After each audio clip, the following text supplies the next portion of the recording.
Good morning, all you icons out there in Indie Pod land. How are you doing this morning?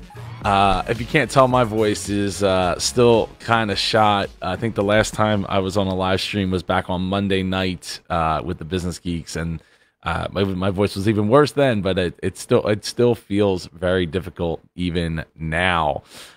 So anyway, today is Wisdom Wednesday, which is always fun because I get to bring on these awesome guests, guest podcasters, guest content creators, guest experts in general to help you with your podcasting journey. And today we have a really great one where we're going to be talking about leveling up your content creation game, which I am all about. I've been personally, I've been creating content since back in 96, 97 on websites and front page and all that. You know, to me, content is really about bringing people together and bringing them under one message and one roof. And like when people come to my house, you know, we like to feed them and we like to take care of them and make sure they're having a great time. And content is that opportunity to invite people to you and to your world and how you do things. So before we bring our guest in today, I just want to remind everybody that Icon 6 tickets are available. It's for September 12th. It will be held on Zoom, which is different than all the other virtual ones we've done. That's because I want to see everybody to see face to face.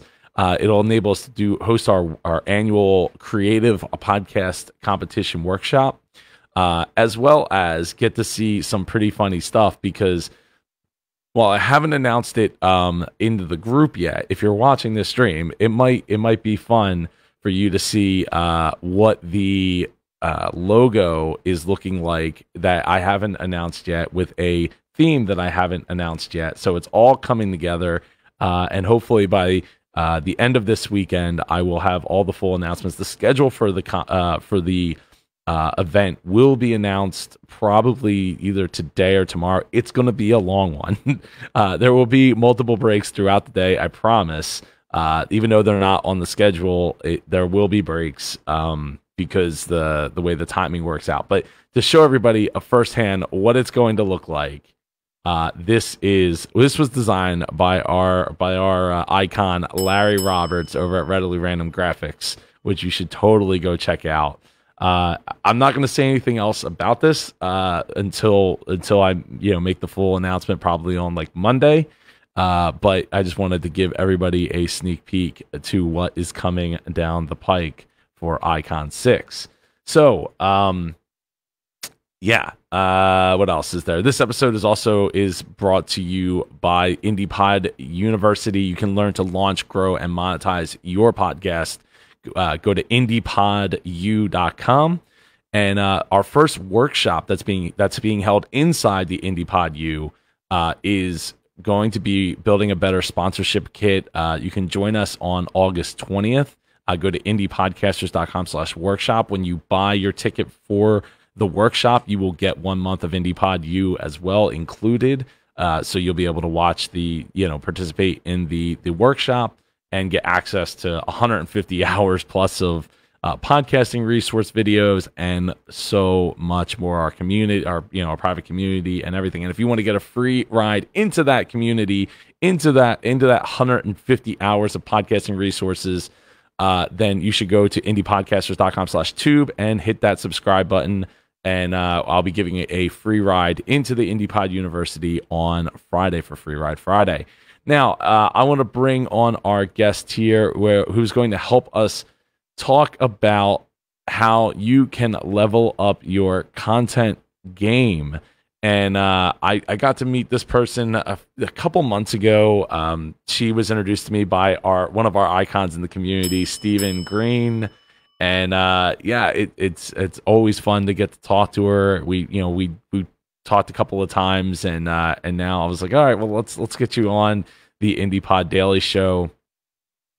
Everybody, I need some super claps in the chat for Super Jamie Palmer. Woo! What is going on, Jamie? How are you feeling today? I'm great. How are you today? I'm feeling really positive. Feeling the winds of change are here. And not in my, and hopefully not for permanent for my voice, but I'm doing great. Awesome. Yeah. What did you think? What did you think of that image I threw up there? Love it. Yeah. Snazzy. Snazzy. There is a whole thing going on that I will release more about on Friday, or not Friday, on Monday. Oh, I got some super claps in the chat. And what's going on, Brad and Dave? How are you both doing this fine morning here? This fine Wisdom Wednesday morning. So, Jamie, tell everybody, how long have you been in the content creation game?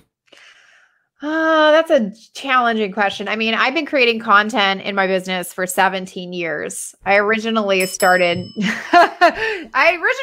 doing it for other people. So when I first started my business, it was a website design firm. So we'd create tons of content for websites. That's back in the day when you'd be able to like actually get found in Google in like a hot second as soon as you launched your website. But yeah, 17 years and it's been a blast. And I've had my podcast, I think for like 3.5 years now. We've done like nearly 400 episodes. So that's incredible. Yeah. Yeah. Congratulations. Thank you. Yeah. Content's so much fun. It is. It can be challenging, but I think when you really love the topic that you're talking about and bringing to the table, it really shouldn't be that hard. To like come up and come up with ideas and put new spins on things and things of that nature. Yeah, agreed. I feel like if it's becoming super challenging to create content, you probably have to think about the topic you're talking about. Yeah, probably. And it probably wouldn't hurt to reach out to your audience and ask them for some, ideas, and then start to take those ideas and put tweaks on them and, and twist it. Cause like, I think sometimes we as content creators kind of want to like give everything all at once. And it's like, you just need to like chop it up, and then like, okay, I can give like this piece, and this can be a whole post that just people that are just looking for that, and then you can link to the next post that gets them to the next, to the next piece, to the next piece, to the next piece.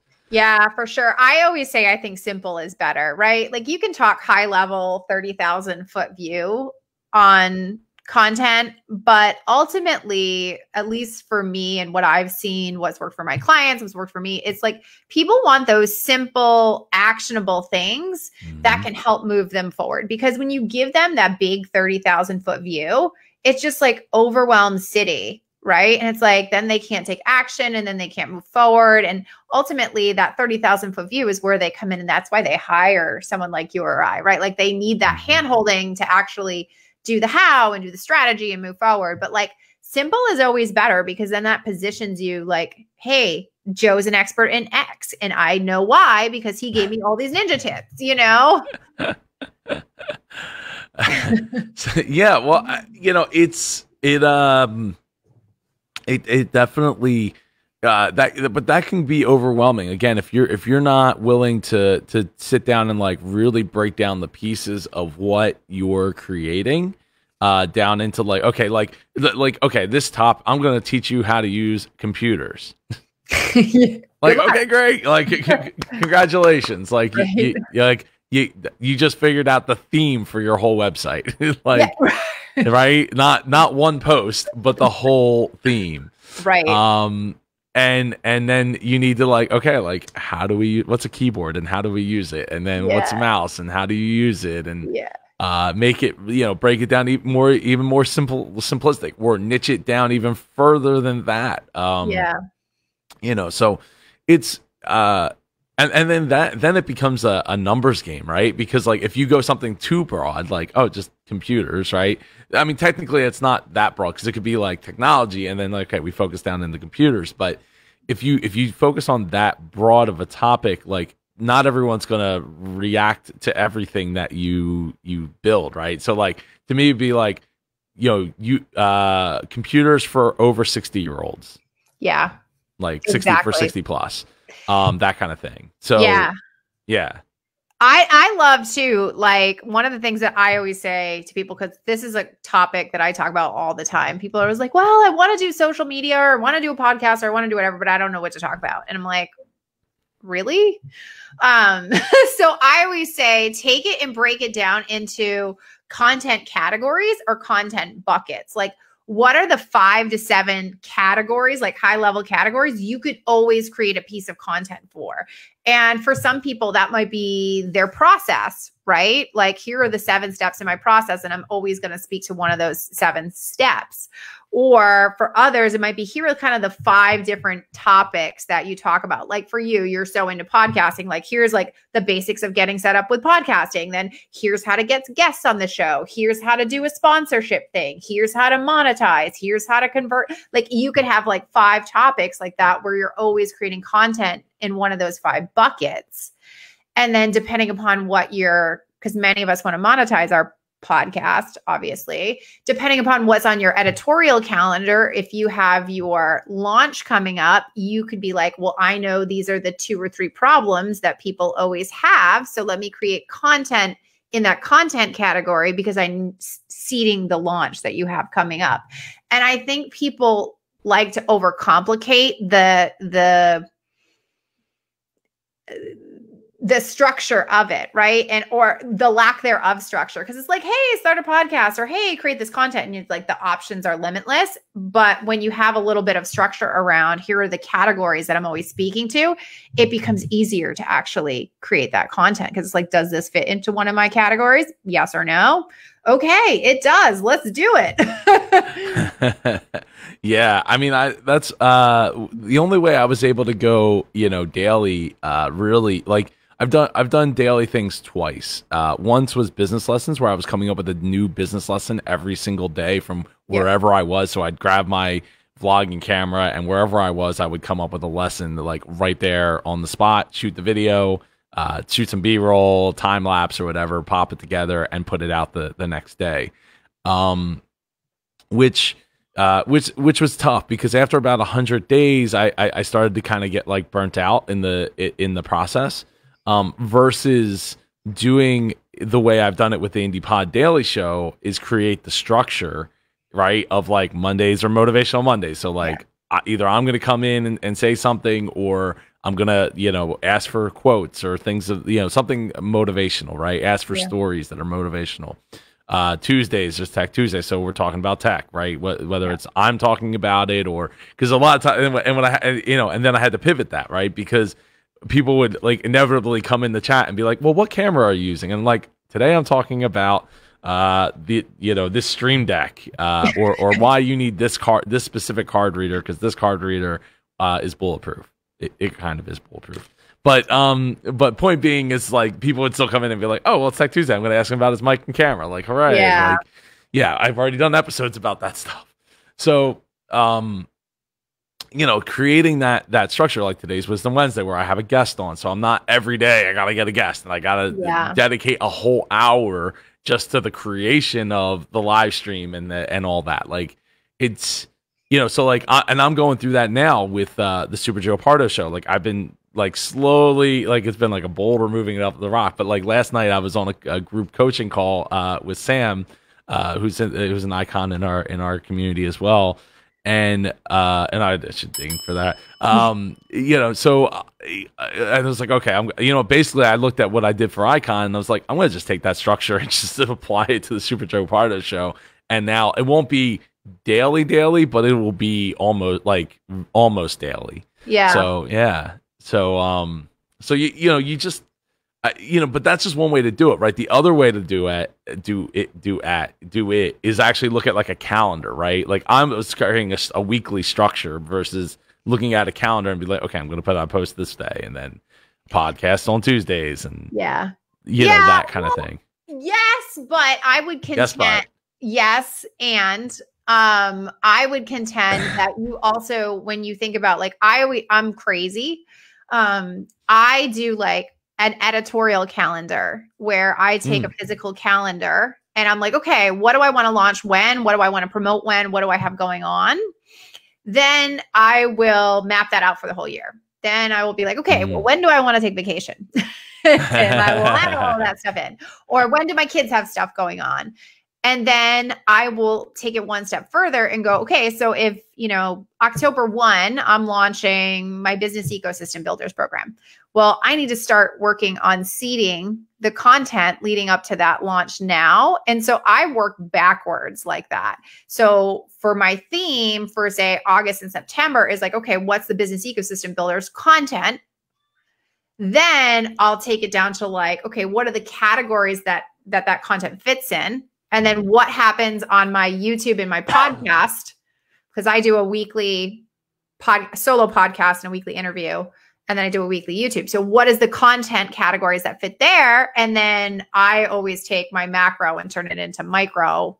Like I take my podcast, break it down into social media posts. So then it's just like a no-brainer to be able to like have the content be right. But like, that's how crazy that I get when it comes to like content planning, just because I don't want to have to think about it, like, and it's hard sometimes with topics and stuff, like reaching out. I'll be like, write down questions or that clients are asking, or literally post in a Facebook group being like, hey, what kind of content do you want to see from me? This is what I do. But for the most part, it gives me enough structure to be able to be like, okay, here's the content that I'm going to be plugging in, for these next 6 weeks, if that makes sense. Yeah, no, it does. And it helps you control the conversation, right? Like by saying, okay, I'm putting it like, all right, well, next week I can put it into that, or next month will be a whole month dedicated to that. And I can give you the short form answer right here, right now. But like, if you really want the in-depth look at it, where I'm having podcast guests on for that week, and I already have posts that are scheduled to go up. Like, so here's a question for you. So when you create your content, do you plan for it to be seen by people who have no idea who you are versus the raving fans? That's a great question. I try to do a little bit of both. I would say so I have a different strategy. I don't repurpose my podcast to my YouTube anymore. My podcast is my own thing, and then the YouTube is its own thing. So YouTube, I presume people don't know me on YouTube. Yeah. I just make that assumption. As far as my podcast goes, I assume, 80% of those episodes, people know me. And then from the perspective of social media, I will do probably one in every 20 posts as they don't know me. But I would say more often than not, I'm presuming the people know me if they're listening to the podcast. With social media, same sort of thing. If I take that content and repurpose it in a group, I'll massage it to give more context. So like if I were to post in your group about making social media simple, then I would give more context in doing that. I wouldn't just copy paste without any train of thought. And yes, it's a little bit more work, but I have found that strategy tends to work well to also get more followers on your social media. Yeah. No, I knew kind of the answer, right? Because the podcasting, people have already found a way into the funnel. Now that potentially stands to change as, Google gets better at putting more podcasts at the forefront, like they do with YouTube and all that.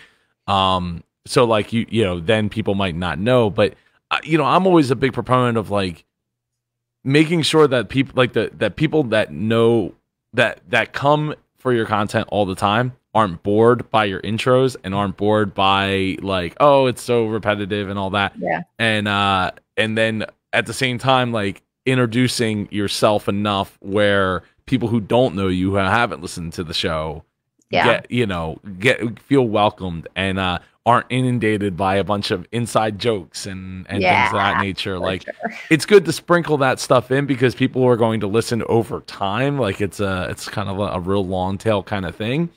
But yeah, it's good to know, like, it's good to have that thought process that like, hey, I'm gonna sprinkle in things versus like everything's gonna be inside joke and it's like everybody's a friend here.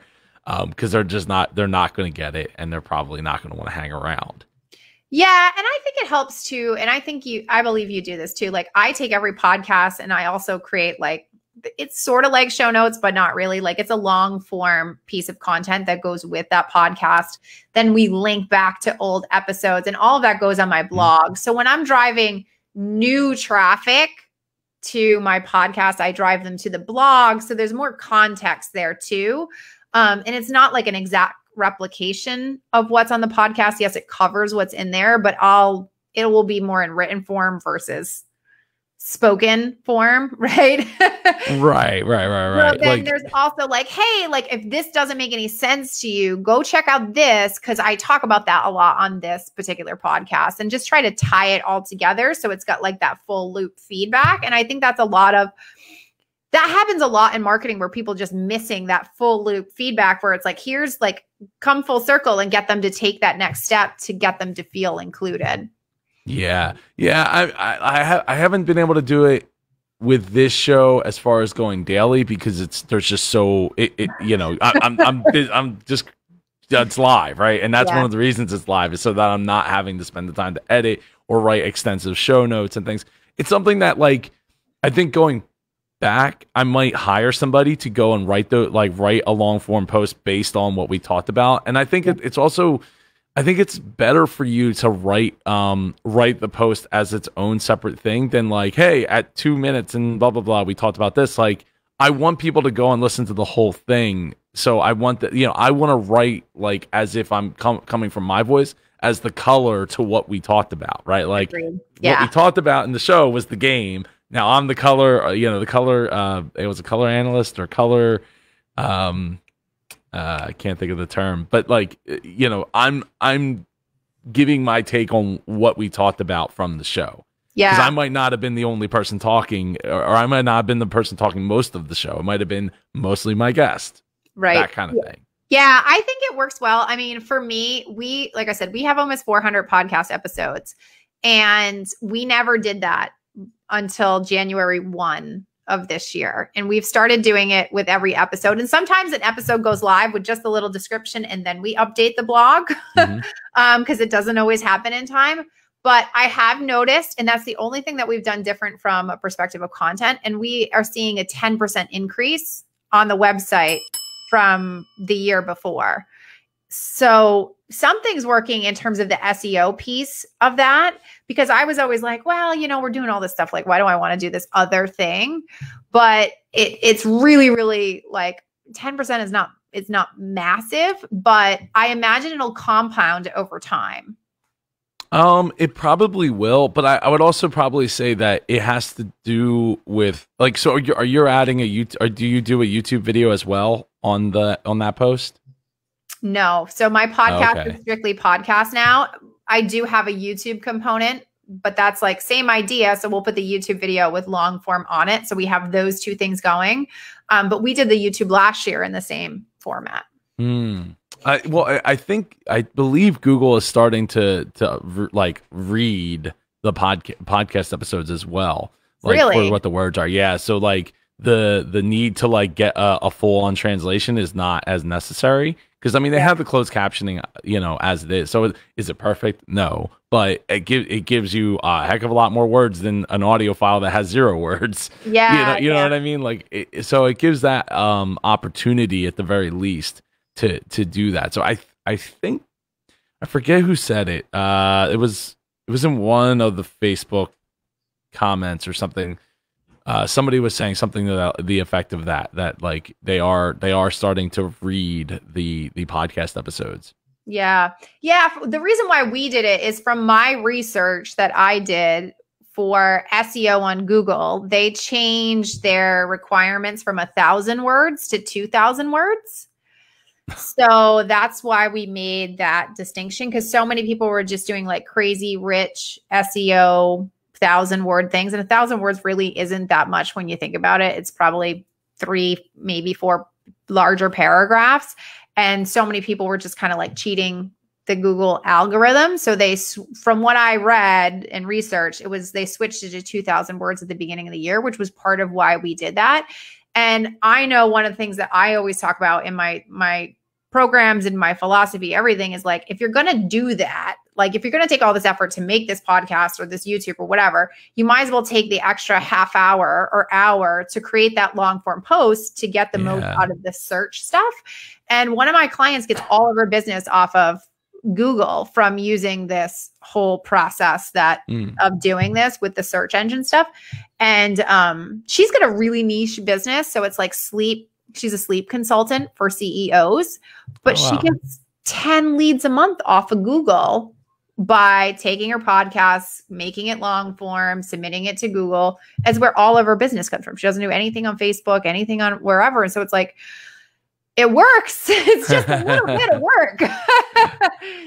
No, it is. And you know, I mean, one thing that's worked really well for me is to take, is to write a long form post and then like basically take examples from podcast episodes, like to take the podcast episodes themselves and link them and put them in there, like, and or in my case YouTube videos as well, because I usually have both the YouTube video and the podcast. So so it's like you're telling the story, kind of like the like how we have the it's scrolling right now actually the free guide to the SAP Start a Podcast, right? And how in fact I'll pull that up so that people that haven't been there can see here. So well, there is no one single podcast episode. I've been meaning to go through and kind of create a podcast episode and then put that like embedded in there. Yeah. But you'll see, like, I broke it down, like, okay, like why I choose to start a podcast. So I took one of the talks from one of the events, popped it in there, and you know, basically tell the story. Like, I'm giving the color, and then giving, like, that's a podcast episode right there. There's a podcast episode right there. There's one of our talks. There's a podcast episode. So like it helps because it gives people a reason to like stay on the site longer. And it's also, I'm sure Google sees that there's all these YouTube videos that are all, you know, interlinked and connected. Yeah, I would assume so. That's a super cool piece of content. Yeah, and it took a while, right, to do that. But well, another example of that is the should I charge podcast guests post. That is that's the first time I've seen that post show up, pay podcast guests. But this post gets a ton of traffic to superjoepardo.com. And in there, like, I have both the video, the podcast episode, and then I have other videos, and I've even included other podcasts that I've been on talking about it. Yeah. You know, so same idea, different execution. That's cool. Yeah, though. Definitely. So it does give it gives you a way of even repurposing stuff that you've already repurposed. Like, you've done the blog post about it, but like, now let's put it into a guide, or let's put it into something that's a little long form where you already probably have most of that content. You can copy and paste chunks of it in and put it into a full on guide and do the SEO thing with it. Well, I write my blogs, and then that's what becomes my social media. So I use that for the blog will go to my email list.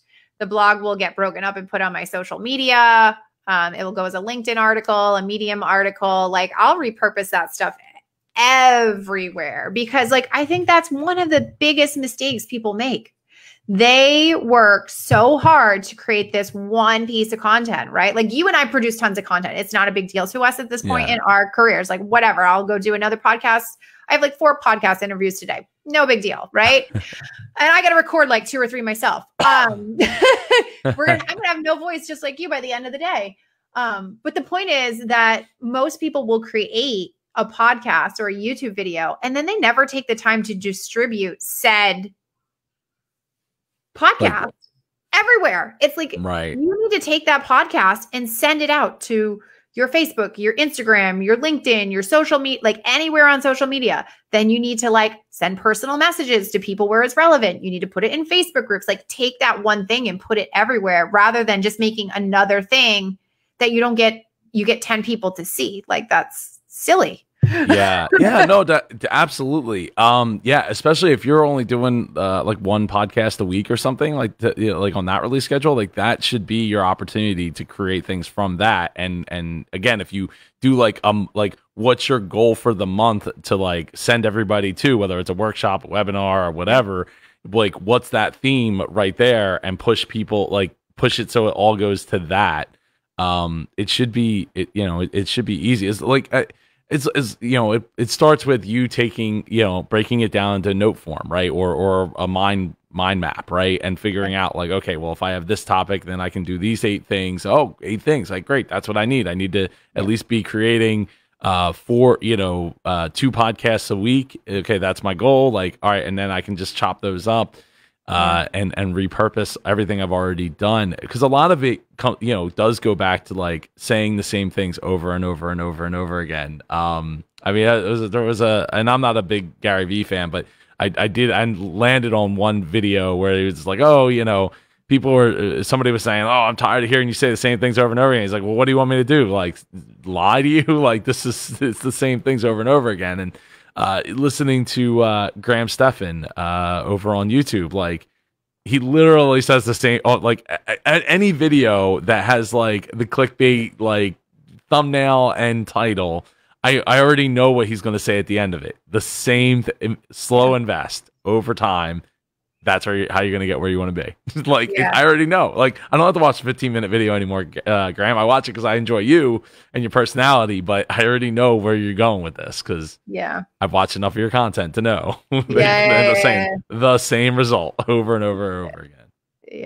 Yeah, for sure. Well, and I think it's just, I see so many new people get discouraged because they're like, hey, I created this piece of content and nobody commented on it and nobody did this or nobody, whatever.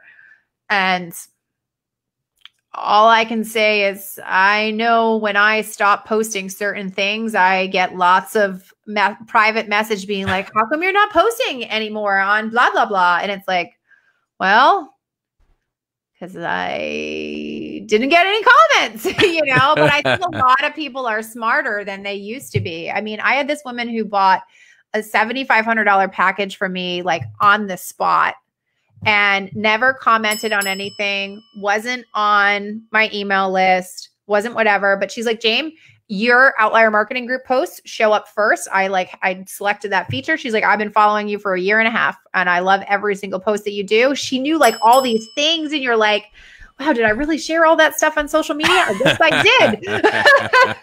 But it was like, that's the power of content. So it's like that consistency piece too. I don't think we've really talked about that too much, but I think that that's also crazy important. Well, we can get into that. I wanted to, before we get there though, I wanted to talk about the fact that you had just posted, not like, was it yesterday or the day before, about not posting on Facebook? Yeah. Yeah. Would you how? Well, how what? How did you go about removing yourself from the book for so long? Great question. Yeah. I mean, I've been posting. I just haven't been posting as consistently as I had in the past. This could go down to like, you're just going to have to reel me in. All right. All right. Go ahead. Yeah. I felt really frustrated with a lot of the things that have been going on in the online industry for quite some time. And I think that it's continually gotten worse and worse over the past 6 to 8 months. And I mean, by quite some time, I mean like the past year and a half, 2 years, I felt annoyed with the online space. And I've just kind of been quiet because I felt like I haven't known what to say. And I've seen a lot of really big industry leaders just fall apart this year. I've seen them make massive missteps with their audiences and with their business decisions and how they've handled things. And I'm just tired of not saying anything. And for me, I think I've been kind of afraid to really stand up into my power and really own. Like, one of my big philosophies is practice what you preach, But when you're doing that on social media, it becomes way more, you have to be way more transparent about it. And all my clients are like, Jamie, you always practice what you preach. And so I think for me, I'm just tired of seeing people spend thousands of dollars with people who don't deliver on their promises. I'm tired of seeing just leaders in the online space just not really lead to the best of their ability. I'm tired of seeing people not practice what they preach. And I mean, part of that too, I think for me is I've also been, my business was an agency prior to, President, what? You want me to get specific? Yeah. Hey, you're welcome to. This is your platform. No, I think and I think you should, because if you're going to practice what you preach and you want people to stand up and be counted and count other people, then sure. you need to do that. I'm a marketing strategist, right? I've been a marketing strategist for a really, really long time. And I've been behind the scenes of launches of really, really large people in the industry who will behave one way online and behave in a completely different way behind the scenes. Just completely disingenuous, just, saying not nice things about their clients. Just being like, they just need to give me the money, and just really, really horrible things. So what I'm really frustrated with is you see these people who, let's just use Marie Forleo as an example, right? She has had misstep in her community after misstep this year. I'm not sure if you're aware with what's going on with her or not. No, do you want to share? So she has her B School group, which is a private Facebook group with 30,000 alumni, and which is only half of the alumni who have gone through B School. But she started deleting comments when all of the Black Lives Matter stuff happened. And then as of this week, this is kind of what inspired me to write that post, was she's stepping away from this Facebook group, which is supposed to be lifetime access. So she's saying, we are not going to moderate this anymore. I am removing myself from this group. I'm not partaking in it anymore. It's completely up to you guys. Like B School, Marie Forleo, Inc., blah, blah, blah. We're not affiliated with this anymore. Good luck. And it's going to be, you guys, the group is back to you. And, for me, somebody like that is somebody who so many people look up to. I mean, she has a book called Everything is Figure Outable. Clearly, everything is not figure outable. So this is it? Yeah, this is it, that's right? her. Yep. So she's got a Facebook group with 30,000 B School alumni in it that she just walked away from. And for me, I'm tired of seeing people like that who just completely lose touch with who their ideal client is. She's made over $120 million selling that program. And it's just, she's not practicing what she preaches. And, she kind of created the mess that she's gotten herself in by deleting comments from people of color, Black women, just silencing, deleting people in her group. And then now this, just walking away. And this is just one of many instances that I've seen in recent months.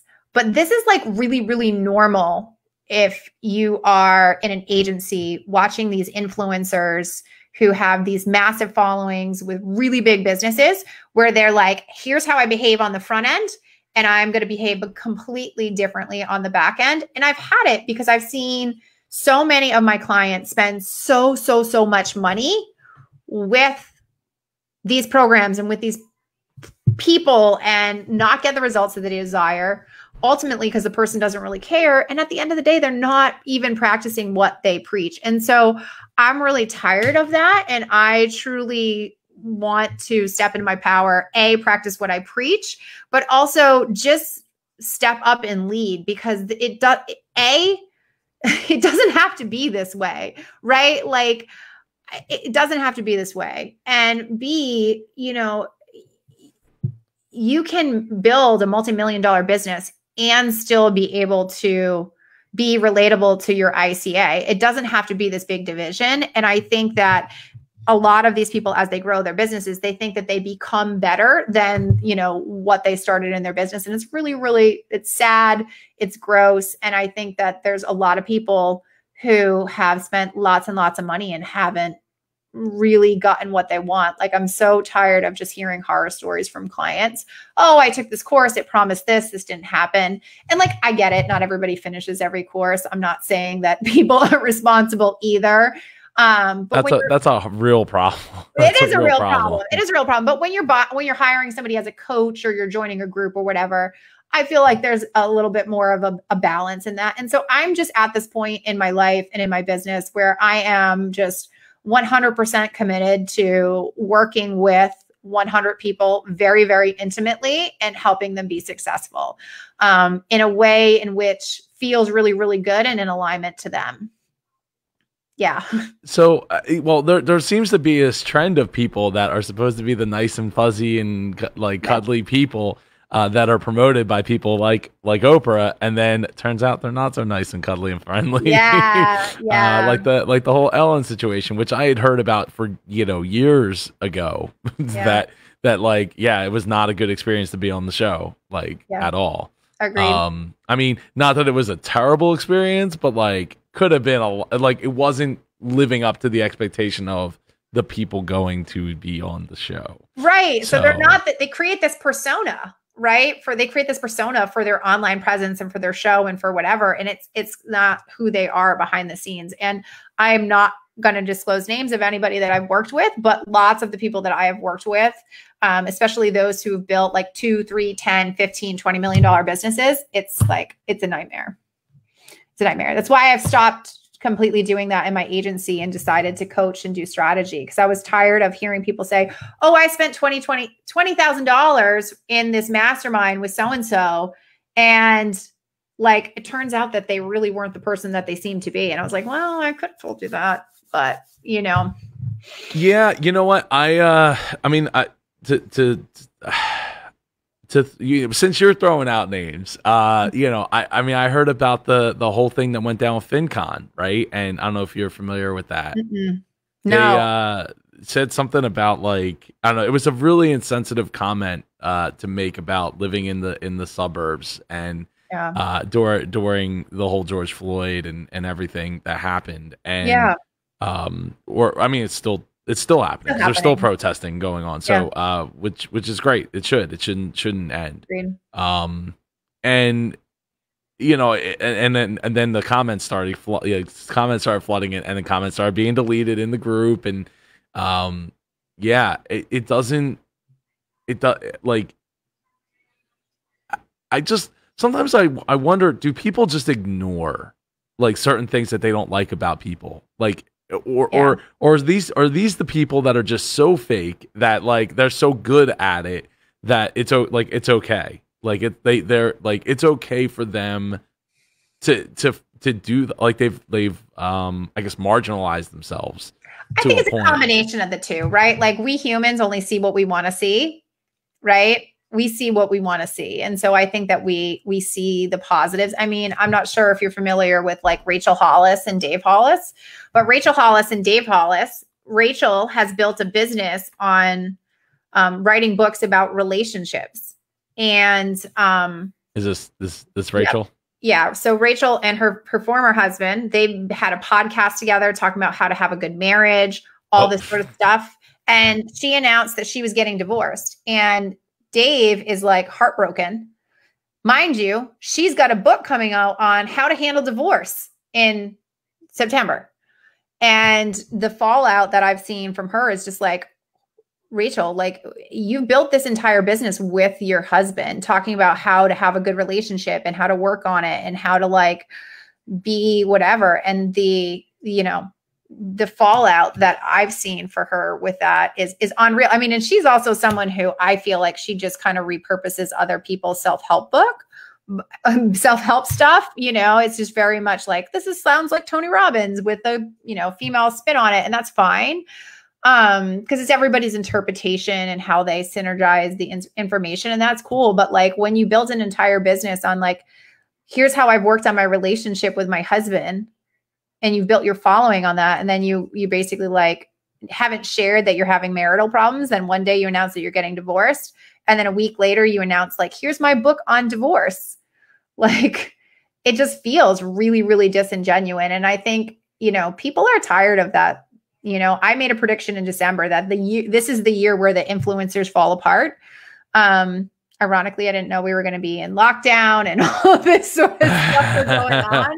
But I had just sensed the shift that people are really, really tired of that. And I think that's just like you said, it's like they silence the comments. They, you know, it rather than stepping up and trying to hold space and be a leader and handle the backlash and have those really hard, uncomfortable conversations, people are just showing their true colors. And, you know, it's sad because many of these people, a lot of people really look up to them. And well, yeah, I mean, the whole Tony Robbins thing really, you know, made me mad when he was yelling at the lady in her face. Yep. Like, well, like, what are you like? Are you that delusional? Yeah. Like really, are you that like removed from yourself and from the world that's okay what you did? Yeah. And then people look the other way and it's like, oh, it's still Tony Robbins. It's like, it's all good. You know, it's like, no, yeah. It's not all good. It's not okay. And no, I wouldn't want to spend a weekend with him. Like, at all. No, I don't want to spend $100,000 to be part of his platinum club. No, thanks. I don't want to get yelled at by him. No, but even just, not even just for me to be yelled at, but for like him yelling at somebody else, right? Like if you're there and it's just like, oh, well, that's Tony Robbins, so I'm just going to sit on my hands because who am I, you know? Like I just paid $100,000 to be in his presence, or you know, be at one of his events, and you know, you know that, you know, it reminds me of The Network. You've seen that movie, right? Yeah, like that. That is what, you know, that's what I feel like we need is somebody who's, you know, we need those people to stand up and be counted. And that's why I always tell people, like at most of the ends of these episodes, it's like, as a podcaster, you're a leader, and as a leader, you should lead with love. And love can be different. If you want to be that person, that guy, that girl, that's like, I'm the yelling person and I'm just yelling at people, and you attract people like that, you're probably attracting the wrong people for the wrong reasons, and not for your sake, but for their sake. You know, that's not ideal, but it just depends, right? I mean, look, you know, John Taffer gets away with yelling at people, but that's because he's got a big heart that, you know, is trying to break you down so that he can open you up and get you to pour out. So yeah, it also helps that he's like, you know, probably 6.5 foot tall and you know, kind of an intimidating looking dude. So so that's what inspired that. I'm just at this point in my life where I've just I've sat quiet for too long and just tolerated stuff that I know I shouldn't have tolerated. And I've done a lot of growth on myself to set boundaries and just, you know, just step up. But I just, you know, I see it and I want to be part of the change, right? Like I know I have a gift for the world and I know I can make a really big impact. And I know that I'll probably make mistakes and I'm sure there'll be scrutiny and I'm okay with that, you know, like, but I can't sit silent. And, you know, I'm not an expert on race or COVID or any of those things, but I know, yes, Dave, they do. They do. Agreed. But I know that if I can show up and share my gift with the world and make an impact on people's lives for the positive, and, you know, I don't want to say stay in my lane because that's not the only thing that's important to me, but help people in the way in which I can and serve in the way in which I can, that it's the right time for me to do that. So that's what inspired that. So you probably see some more sassy posts from me. Good. You know what? A lot of it comes down to the people feeling like they need those people too, right? And I've seen this countless times with friends where I'm like, I don't really care for that person, and like I'll just walk away because I don't need that person's approval in my life. And then it'll be like a year or 2 years later, and I'll be like, oh yeah, that person, we don't talk to that person anymore. And I'm like, yeah, because that person wasn't very genuine and wasn't a very good person to begin with. But you're all like, Lucky's so great and blah blah blah, and I'm just like, nah, I'm good. I'm good. So I guess I won't get to hang out with all of you as often because I don't want to be around people like that. But you'll figure it out eventually. Yeah, well, I think it's too, like, I don't know, for me, sassy. I'm very much like, you're going to see the same thing for me inside my programs. If you hang out at my house when we're not in quarantine, you'll see the same same person, right? So like you might see other aspects of my life. Like I love to cook and I collect cast iron to cook in, you know. Awesome. You'll learn these other things about me, but it's the same person along all of those things. And I think we need more of that in today's online space, especially. Yeah. Yeah. Well, and to go back to that point, you know, it's good. It's good. It's great even that you don't need those influencers to be able to run your, you know, to operate your business and have financial, you know, freedom to a degree, and not worry about them. Right. So, Dave asks, if it says 100 people, how many people are you working with now? So if you want to divulge. Yeah, sure. I have 35 people in my group program currently, and then I have 12 private clients. Awesome. So, you know, I think a lot of that goes back to like, if you were still in a place where you're like, I don't know how am I going to conduct my business if I don't have these people, like I need to be one of those people that just sits on my hands because, you know, they're paying the bill. Like these people are paying the bills. It sucks, right? But it's empowering to hear a story of a person that stands like, okay, I'm shifting my business away from these people that I don't want to be associated with because of reasons like this, reasons like why no one wants to work with Alan, you know, reasons like this Rachel Hollis and who I had never heard of, or Marie Forleo, which I feel like I might have heard of her before. Yeah. Once or twice, but like the name stands out. The Forleo stands out, but yeah, I think that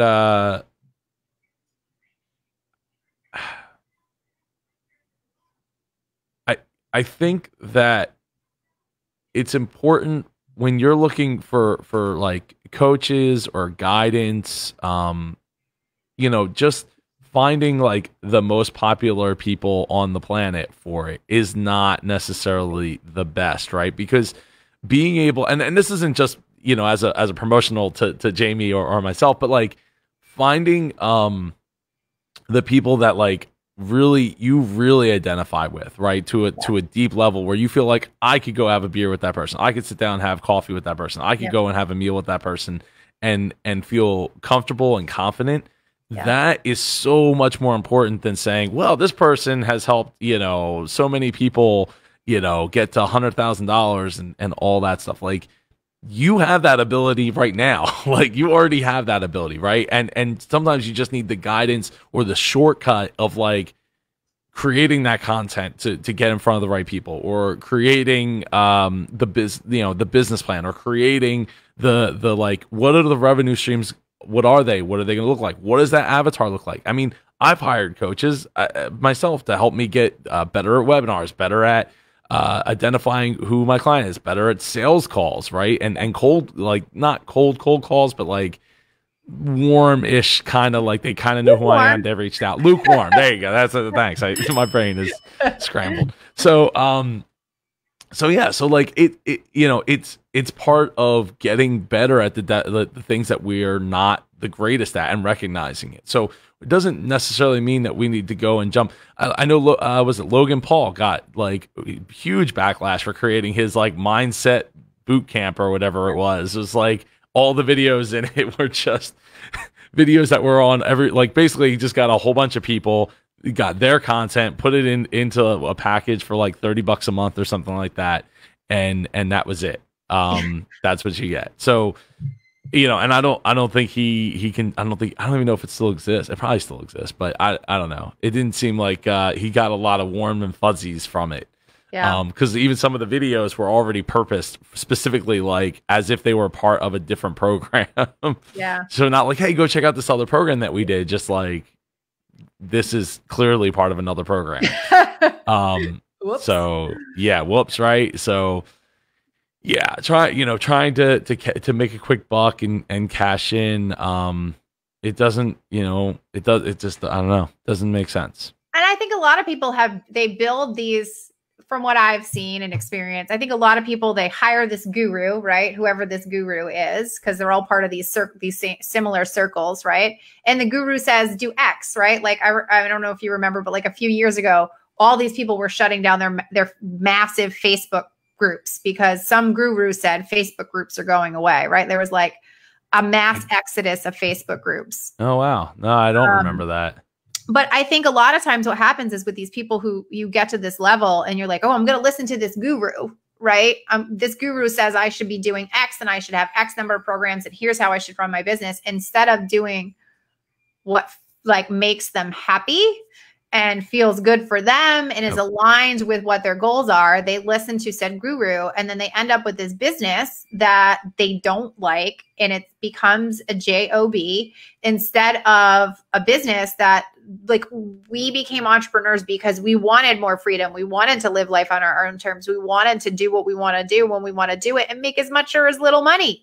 So like when it becomes work, it becomes not fun. And I think that's where that divide starts to happen. I mean, some people are just disingenuous people, period. But I think part of that is like this culture that we've created in the online space. It's like, well, you got to follow the exact steps of what this guru does. Like a perfect example of that is how you're doing your podcast stuff versus how I'm doing my podcast stuff. It doesn't matter. There's no right or wrong answer. It's what works for you and what feels good for you.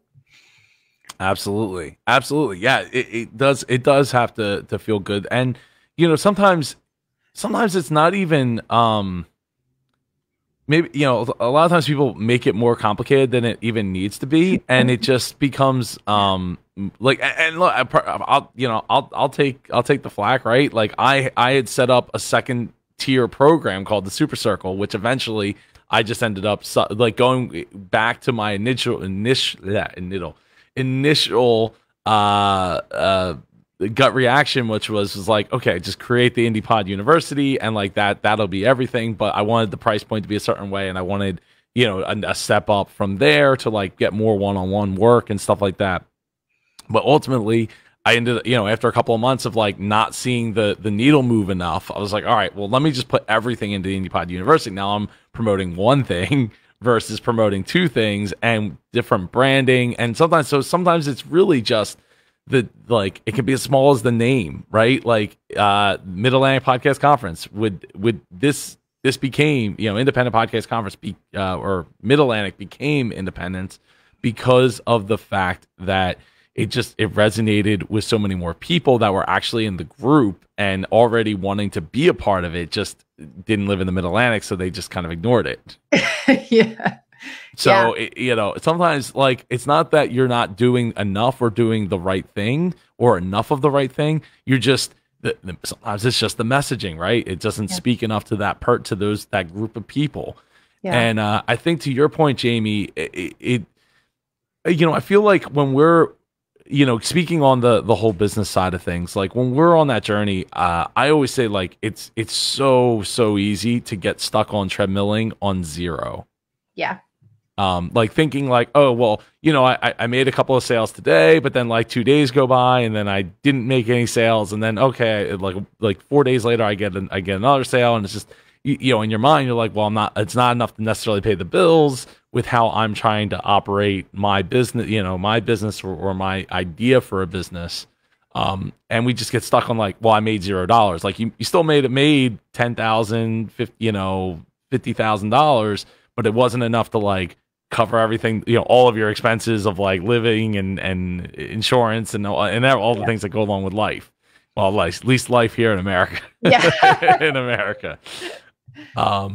So, you know, I think that at that point, you know, it's really important that you be vested in changing and be open to changing and making tweaks and things like that, and not being like, oh, well, it was like this and it didn't work. And sometimes it just, like I said, it just takes sometimes little tweaks, and people will you know, start to react to it.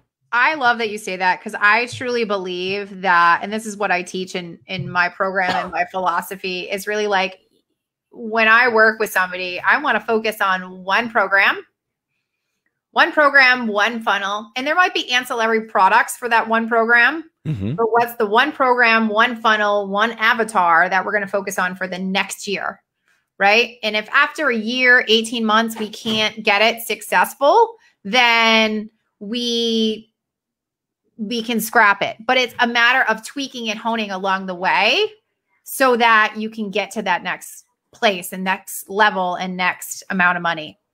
Yeah. Yeah. No, absolutely. And, you know, in this case, it took 5 years to get to that point where, you know, I felt confident to change the name of the conference. Yeah. You got visitors? Yeah, I do have a visitor. Hey, I'm on a call. I can't do it right now. Can you go see the babysitter?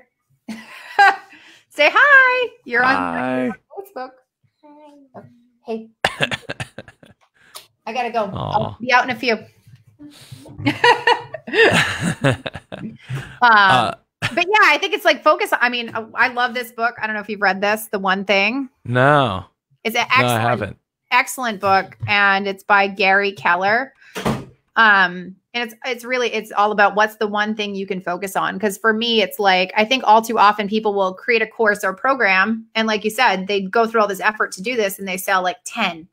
Right. And they're like, I didn't hit my revenue goal. So like, let's scrap this and start all over. It's like, what? You just went through all of that work. Like, let's tweak it. Let's hone it. Cause you know, I don't know. You see all these people like, oh, I made $1 million in my funnel. Like, it's unusual that you do that the first time you launch anything. It's tweaking and honing and adjusting messages and studying your ideal client and then tweaking and honing and adjusting again and just continually going through that process. Yeah. Yeah. No, it is. And the thing is you know, sometimes I know I've gotten paralyzed when I think like, oh, well, there's people that have already seen the messaging and now I'm changing it. And, you know, what are they going to think? Well, the end of the day, they might think, I'm going to actually join that now. Yeah, exactly. Right? Like that's the thing, right? And most of the time people don't even notice. I mean, I'm doing right, because they care about themselves, not all they care about is themselves, right? And how is it going to render me better off? I mean, this is the 3rd year I've run my group program, and every year I do it, I make an adjustment. I make tweaks, I make changes, I change the messaging. And the more I tweak it and the more I change it, because the more data I have and the more information that I have, and the more people I work with, the better I am at making the messaging better. So it's like going to the gym. You can't go to the gym and expect to deadlift 200 pounds out of the gate. You know, you got to like start somewhere. Absolutely. Absolutely. What's up, Erica? How are you doing today? Thank you for joining us. Oh man, I feel like I'm like whispering into the mic. It's like ASMR over here. Real quick before we wrap up, and I know this is a huge rabbit hole, but I wanted to get back to the word consistency because I know a half hour ago we were like, I'm going to talk about consistency, and I was like, well, hold on a second. That was an off ramp, but it's okay. It's okay because consistency with our content is really important. For you know, especially when we're running something like lives or making sure that our face is in front of people. And for me, like that's one of the reasons why, you know, full disclosure, I try to do a live every single day. And the reason is because I want my face in front of you, because I feel like that, not that there's the prettiest face ever, but it just, to me, being able to present myself is the greatest asset that I have. You know, maybe it's writing for you, maybe it's just your voice that maybe it's just the way you feel about that. Maybe you know, you need to challenge that, but you know, being able to put yourself in front of people as often as possible is huge. Now, I'll say before I give up the floor to you, Jamie, to talk about consistency. I know for myself, like I've posted, and write in the comments if you've done this. I've wrote posts before on Facebook, and I've deleted them like within 15 minutes because they didn't get a single comment or like. Right? Guilty, right? And I've actually had the other day because I try not to write.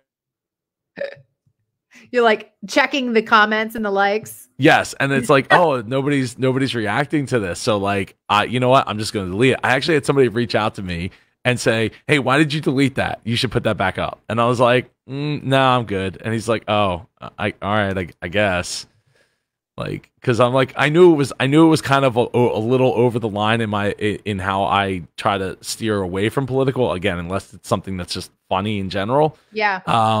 And it, you know, and I knew it was a little too far over the line, that personal line for myself. Yeah. So I was like, you know what? It didn't get any reactions out of the gate. I'm just going to delete it. And a lot of times when I do post anything that might be over the line, if it does get comments, usually the comments get out of control very quickly, and and I just step away from it anyway. And, yeah. Thank you, Dave. So Jamie, consistency. Yeah, I mean, I hear you on the deleting of the posts. And then sitting there and anticipating hitting the refresh button to see if anybody likes it. Yeah. So you're not alone in that. I think Kylie Jenner does that too. She's like, I delete a photo in 5 minutes if it hasn't gotten X number of likes. So you're not alone. Even Kylie Jenner does that.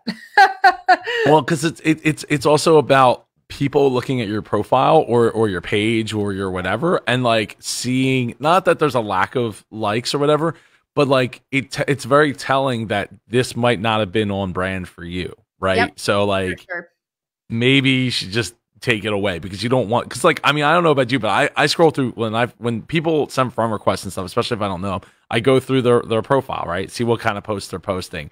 And if it doesn't really align with me and they haven't reached out to me to have a person, like a one-on-one conversation, or I haven't met them or something, I'm like, I don't want this stuff in my feed. I don't need this, you know, all this conspiracy crap in my feed. I wish I could say I do the same. I think I have like 200 plus friend requests right now. I think I'm at like probably 300 or 400. Yeah. I just never go through them. If I don't know you or we don't have a bunch of mutual friends, I don't really usually accept. But yeah, I think with consistency, and I agree with Erica. Thank you for sharing that. I think with consistency, people underestimate how important it is. I think it's something that a lot of people talk about. And I think a lot of times they get into this scramble, like, I'm just going to post something to post something. And so they don't post with intention just to be consistent. And I would rather have people post less of higher quality, but in a consistent manner, than just a post. So like, if you can do 3 quality posts a week, I'd rather have you consistently do 3 quality posts Monday, Wednesday, Friday, than do 7 posts a week that aren't of good quality, if that makes sense. But I think consistency is key in actually achieving success in the online space, because I think most people underestimate how many touches it takes to get people to take action, and how few people actually see all the posts that you do. So if you post Monday, Wednesday, Friday, and you post, yeah, that's true. My favorite is when it has one of my friends' names, but it's spelled slightly different than my friend, and it's got the exact same picture that they do. I get a lot of those, or the ones with all the writing that's in a completely like Arabic or like emojis or whatever. Those are my favorite kind of friend requests. Absolutely, yes. Let's be shout out to Meg, by the way. Thanks for joining us, Meg. But yeah, I think consistency is key. I mean, I run ads now in my business on my Facebook page, but in 2016, I made a commitment, like, I'm going to be super consistent. Every week I'm going to do a Facebook Live. I'm going to post 4 days a week, and I've kept that commitment. And up until last year was the first year I started truly running ads, and my business doubled every year for 2016, 2017, 2018, 2019, we started ads. It doubled again. We're probably on track to double again this year, but like, and I don't say that to be, oh, look at me. I say it to be like, consistency pays off, people, because. Well, yeah, you're talking about years. You're not like, oh, I posted for 3 weeks in a row, and years, and it just started doubling. Like, yeah, that's some pat on the back. But like for 3 years, I mean, that's a pat on the back, but that's a whole nother level of commitment to make that happen. Right. Well, I think I do Facebook ads. So I do mostly retargeting ads. So if somebody like comments in my stuff or they visit my page, typically you'll see a retargeting ad for my $47 social media marketing snapshot. That's typically what people see for my ads. I don't run a lot of cold traffic ads. They just get so expensive.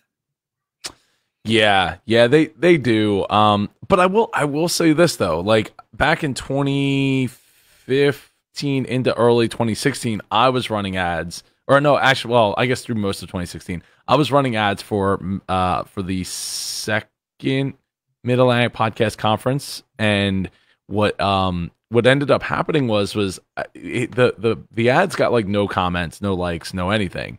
But when I went back and like asked some of the people that came all the way, you know, from like California and South Dakota and Texas and stuff, like they're like, oh yeah, I found out about this because of the ads, and I'm like, oh. So it got no engagement, like very little clicks. I didn't even know I sold any tickets based on that because it didn't convert. Like didn't hit the conversion thing. But ultimately, they came because they saw the ads. Yeah, people underestimate the power of brand awareness when it comes to ads. I mean, one of the most powerful things that you can do, I do this with a lot of clients. I don't currently do it for myself. I did, is to take a weekly Facebook Live that you do and put $50 behind it and run it to a cold audience, somebody that has your ideal client. Like for you, you could say like, what's that big, pick anybody that's like has a bigger business than you, like Libsyn, right? You could take you could take Libsyn as an example. Like I'm going to take this Facebook Live and I'm going to turn it into an ad, not hit the boost button. I'm going to actually turn it into an ad because you can do that, and put $50 behind it to anybody who likes the Libsyn page. You'll be shocked how many people engage in that ad. And that's one of the ways in which I always recommend people really grow their warm audience on Facebook. And then from there, you run the retargeting ad for whatever that low ticket offer that you have in there is. I keep telling Steven, our mutual friend, to do this because I was like, it's like a gold mine for you right now to be doing this. And I think he's a little nervous about it, but like, because it's scary to run ads, like in fairness, if you've never run them. I mean, I've spent a lot of money in ads over the years. Yeah, right. And the return is probably not as great as I would have ever hoped. Yeah, agreed. Or as people sell you on the idea that like, all you gotta do is run some ads and it'll be great. You'll be making $1 million. Like that. It's not quite like that. For me, it's like to me, it's like, how can I make my warm audience bigger by running ads, right? So it's like, take that live, put money behind it. And if you're consistent with that, you'll get a really big warm retargeting audience. And so long as you get them to go from warm audience to your list, that's how you monetize it, right? And a lot of people don't talk about that. And like, to be quite frank, not that I want to go crazy talking about ads, but like we can have you on for another episode just talking about ads if you want. We can just literally sit on Facebook Live all day. 8 hours. No, but if you can get them off of Facebook, like into your email list, that's really how you can monetize them way better, you know? Yeah. Well, yeah, absolutely. And the tricky thing is when you make a Facebook Live and you turn it into an ad, most people don't realize it's an ad. You know, I don't think I realized that you could do a Facebook Live to an ad. I will send you my YouTube video that I just did about this. It's like a step-by-step. It's awesome. I just say but it's seriously, it's one of the most underutilized features. And it is so easy to do. So easy to do. And people don't realize like how powerful it is, because when you're on Facebook and you see a video, you like most of the time you don't realize that it's an ad. Is that? I think that's my vacuum. It's stuck underneath my. Can you hear Roomba. that?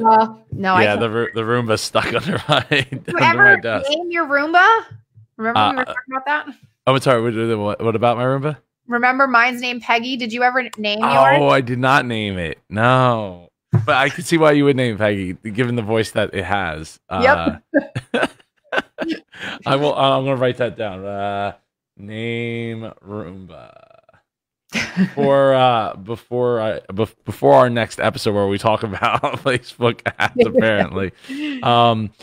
Meg, to run it because you're basing it off of the Facebook page, right? Like that's the audience has to be so big for a Facebook page that, right? Am I not mistaken? Yeah, you're right. That it becomes like a public domain kind of thing that you can base your audience, your ad serving to.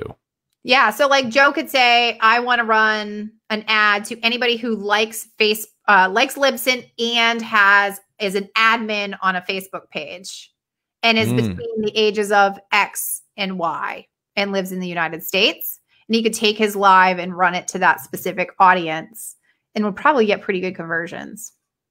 Probably. That's why I wrote some notes down. You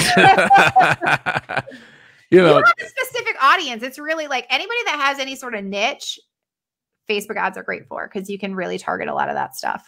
Otherwise, you need to collect data. Well, that's why, for many years out of the gate when I was running my show as the Dreamers podcast, like it was hard to figure out who that target really was because, even just the audience listening base was so diverse that it was actually detrimental to my growth and me being able to get it to where I wanted it to be. Yep. And it wasn't until we got to business that, like specifically business, that it started to become a little bit easier and a little bit more clear who I needed to bring that to. Yeah. So Meg asked if you could send that bid to me too. I guess that the vid. The vid. Yeah, the vid. Sure. Autocorrect is a wonderful thing, let me tell you. Let's see. Aren't they doing that on YouTube? Can you share the link to the YouTube video, please? Yes. The answer is yes. We will share that. Shirley says, what's the differencing with differencing? Am I reading wrong? I don't. Oh, it says differencing. Differencing with boosting on Facebook or Facebook ads. You want to tackle that one? Or you want me to? Well, I down the toilet. Well, no, I know. I know. We do kind of need to wrap this up soon. Yeah. I feel bad. Taking up all of your time, Jamie. But I definitely feel like we could reschedule another time to do a whole thing on Facebook ads. But basically, the difference is letting Facebook do more of the figuring out, and versus you figuring out who specifically you're trying to target. It's not that boosting doesn't work. I feel like boosting has gotten better over the years, but I still would prefer you to run a Facebook ad and dive into that rather than just boosting, because boosting is it's just I guess to me, like the best thing for boosting is getting it in front of more people that are of your people, right? Yeah. Paying to reach those people that are already liking your page and that kind of thing, versus trying to reach new people that are of a specific demographic. Yeah, less features. Yes, well, there is less features, less tuning. Yeah. But yeah, so. Jamie, let's wrap up here because we definitely need to get you back on. We'll talk Facebook ads and all that, because clearly people are interested in that. And as they say in the industry, you should always leave them wanting more. So yeah, let's do that. Jamie, how can everybody get in touch with you and learn more about you? And we'll get that YouTube video in the comments and all that. Yeah, so I'm Jamie Palmer on Facebook. You can find me there. You can find me at my business page, Outlier Marketing Group with Jamie Palmer. But I'm Outlier Marketing Group or Jamie Palmer on every single platform. So just whichever platform you prefer. nice and simple. It definitely always helps when it's simple. Yeah. Yep. For people to find you. All right, everybody. For anybody who doesn't know, Icon 6 is coming up September 12th. We are selling tickets. They are live now, and you should go to indiepodcasters.com/icon6. It's a Zoom call. And for anybody who didn't see earlier, because there was quite a few less people on, I'll show it one more time. There is going to be a theme. See if you can guess what that theme is going to be for the event. By the way, Jamie is going to be speaking at the event. So if you want more of her, her current time is 5:12 p.m. Social media made simple equals macro, micro, nano content. By the way, she didn't know that she was speaking it, because the schedule is not out yet. I'm been working on it. It's going to be a very long day, but there's lots of breaks. There'll be plenty of time for breaks and people to introduce themselves, because we will be doing it on a Zoom call. So yeah, I'm looking forward to it, and see if you can guess what that theme is. I'll be making more announcements on Monday. And all of that. It is virtual. Is it virtual? Oh, I can't read the fine print. It absolutely is virtual. It says it right on the right hand side there, which maybe is easier because there's so much small print inside of a small window So everybody, go check that out. If you want to learn how to build a better sponsorship kit, join me August 20th. Go to indiepodcasters.com/workshop. You get 1 month entry into the IndiePod University. And if you want to gain access into the IndiePod University, where you can learn to launch, grow, and monetize your podcast, you can go to indiepodcasters.com/tube, hit that subscribe button so we can get our subscribe. I think we're up to 32 now. Like, woohoo! Like it's growing slowly but steadily. So go check that out. Go hit the subscribe button, and you'll be entered to win a free ride into the IndiePod University. Everybody, tomorrow I will be doing a one-on-one coaching session with one of our icons in the community. I forget who it is. With Isaac. Looks like we'll be talking about let's see, what topic would you want it to be around? He says beginning podcast journey. So we'll see. Maybe he's pre-launch stage at this point. I'll be working with him here at 3 p.m. Eastern tomorrow here in the IndiePod community. Thank you, everyone, for watching. Thank you, Meg, Dave, Shirley, Erica, who else? Brad. Thank you all for being here and enjoying it. And remember, as a podcaster, you are a leader, and always lead with love. Take care, everyone. Have a great rest of your day.